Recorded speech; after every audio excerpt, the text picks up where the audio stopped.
don't even know, bro. What's your list? Because I gave my top 10. Yeah, so I said for me, man, I love the top 5. I think that's fine. You can make an argument with the Packers. You're sticking with them at 5?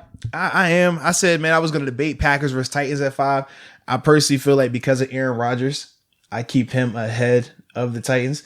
I think the Titans have a more complete team because we talked about the offense, right? In terms of with the Titans offense, you saw with AJ Brown, like he's a stud. He's going to be a beast. Derrick Henry is a man out there. And for me, I love that combo right now. And I love the continuity of keeping Ryan Tannehill, a guy who came in and played at a high level once he got there. I love that. But when I look at it, I say, man, give me Aaron Rodgers over Tannehill. That's just how I feel about it personally. So That's why if I'm looking at their rosters and saying, okay, there could be some similarities here. I think Devontae Adams versus AJ Brown. Obviously, Devontae's been doing it longer. But AJ, I mean, he's a 1,000-yard receiver. He's up and coming. And he did it without even having Tannehill the whole season. And he did that with Derrick Henry being the man. So I'm like, okay, I like that. But that's the only thing I could potentially see flipping. Seahawks, like Seahawks a lot.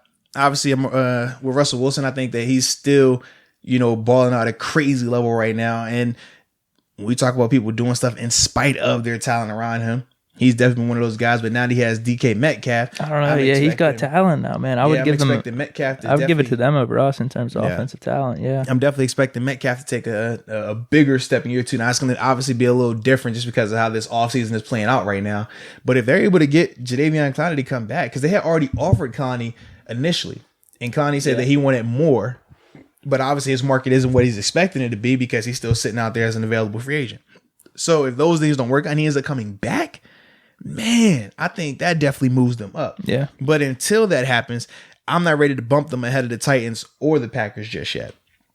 Bills at 8, I like that.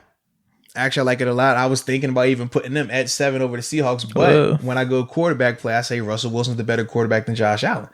And it's a large gap between those two. So anytime it's the large gap conversation, I go with, okay, I'm going to keep that team with the better quarterback with the large gap right there. Eagles, I got to move them. I flip them with the Steelers. Like I said, I think Wentz. We're at 9. Yeah, I'll put us at 9. I have Wentz in them at 10. The thing is, man, I like the pickup of Darius Slay. I think that helps him out from a defensive standpoint. Obviously, they bring in Hargrave. He going to be a beast out there, especially with those other guys that he's playing out there on the D-line with, man. I think him, Fletcher Cox, Brandon Graham, all those guys, like, that's scary. Yeah. That's a nightmare. But they still got some things they got to adjust. They also bring in Nickel Roby-Coleman. They just from signed the Rams. Him. They signed him, yeah. And he's getting reunited. Corner. Yeah, he's reunited, though, with Jim Schwartz. When he was with Jim Schwartz up in Buffalo as their DC, he was balling out, going crazy. That's what got him to get the big deal to go to LA. So now he's back there. So now I'm even more excited about that because I'm like, okay, I already know what he looks like in this defense and how he's going to produce in that. So I think that's dope. But I think that the Steelers, and I always operate with Ben being 100% healthy, right? So if that's the case, I think that Ben is clearly the better quarterback between him and Wentz. Now, I don't look at that gap the same as Russell Wilson to Josh Allen, though. Like when I say Russell Wilson to Josh Allen, I think it's like if we're talking a scale of 1 to 10, I think it's a 5-point difference between those two. Whereas when we're talking Ben to Carson Wentz, I don't look at it as that big of a gap 2 or 3. Those two, right? So 2 or 3. So that's why even with me bumping them ahead of the Eagles, it's still debatable to me because I'm like, man, they're not that far off. But the thing that I look at is this. From a receiver standpoint, I'm banking on Juju coming back being better next year. I'm banking on Deontay Johnson taking another step because he showed we could do it in the return game, and he did have flashes as a receiver. But now I'm like, okay, you out there with Ben, that's totally different than Mason and Duck. Year 2, you're a little more, okay, I'm used to what they're doing from a defensive standpoint, how teams play me. Okay, where my soft spots are. How do I get in and out of my breaks? I'm more comfortable with that. So I like that. Ebron and Vance, extremely high on that because I feel like it's boom or bust. It's boom or bust with that right there. But I'm leaning towards boom. That's my biasness. Like, I'm like, hey, man, I want 13 touchdown Ebron. I don't want the other years. I need 13 touchdown Ebrons. That's all I'm focusing in on. So that's what I'm hoping. Now, I do hope that it goes well for him because he's a talker and he's out. He liked to speak. And we know how our fans get. We saw that even with Mike Mitch. Mike Mitch, man, he was a talker. He gonna put it out there, social media. He gonna put it out there in his interviews. And if you not playing at a crazy level the whole time, fans turn on you. We know that. So I'm hoping that Ebron plays at a high level so he don't have to deal with that, because I was around my dog when he was dealing with it, man. It's not cool. I'm not turning on Ebron, dude. People were saying that then. I'm just saying.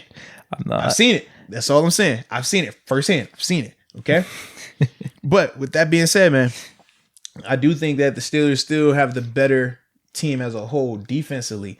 The Steelers defense are drastically better than the Eagles. So that's why for me, I bumped them up and I have the Steelers at 9, Eagles at 10. I flip-flop Bucks and Cowboys. I think Bucks should be 11. Okay. First team out. I think the Brady addition is huge. Brady is a better quarterback than Dak. When I look at the weapons that the Bucks have compared to the Cowboys from an offensive standpoint, they have Amari Cooper, but we looked at the Bucks. We said, man, they got 2 dudes out there who balling out there, and I think that's the difference. I think they need a running back still. They can handle that. That is a drastic upgrade for them. But defensively, dude, between Sue, between Shaq Barrett, Jason Pierre-Paul, and that's on the D line right there. That's freaky. Then I look at the linebacker situation. Devin White, he's a beast. He can ball. So I'm like, okay, I like that a lot still. And I know with the Cowboys, they just lost Byron Jones to the Dolphins. So I'm like, they lose a major piece. They still got concerns with Leighton Vander Esch in terms of lost their center. Yeah. Oh my goodness. Frederick, yes. Yeah. So and even when I'm looking at Leighton Vander Esch, I'm like, okay, is he healthy yet? Because remember, he missed a ton of time last year, and that's why they ended up re-signing the kid from Penn State, Sean Lee. And for me, I'm just like, okay, we know Sean Lee. He's a good player. A little long in the tooth now. He's been beat up a lot, and he's not Leighton. So it's like, all right, if he's their guy going forward, I'm not ready to put them as, oh, man, their defense is here.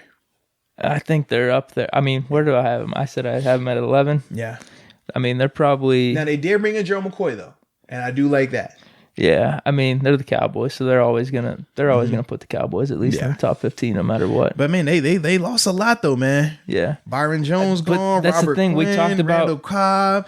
I mean, obviously, Witten is more of a name than in terms of, like, playing ability now, but they lose him as well. We talked about the other teams, though, underneath, like, the Cowboys and the Colts. Yeah. There's not, like, a crazy argument that you're making against them, though. That's the biggest thing. I think the Colts stay right where they're at, though, in terms of 13. I don't have them. One of those teams are going to make, a few of those teams are going to make a jump somewhere or another. I don't know how. Whether it's a draft, trade, whatever. So that's how I look at it, man. But I didn't have a lot of big movements. I flirted with the idea of, like I said, flipping Packers and Titans. I flirted with the idea of Bills and Seahawks. But I'll tell you why I didn't make those moves. And I'll tell you why I did make the move in terms of putting Steelers at 9, Eagles at 10. Yeah. So that's how I looked at it. So you like the list, then? I do, man. But you know how it goes, man. I feel like I'm more in a line with how these guys think sometimes versus how you think sometimes.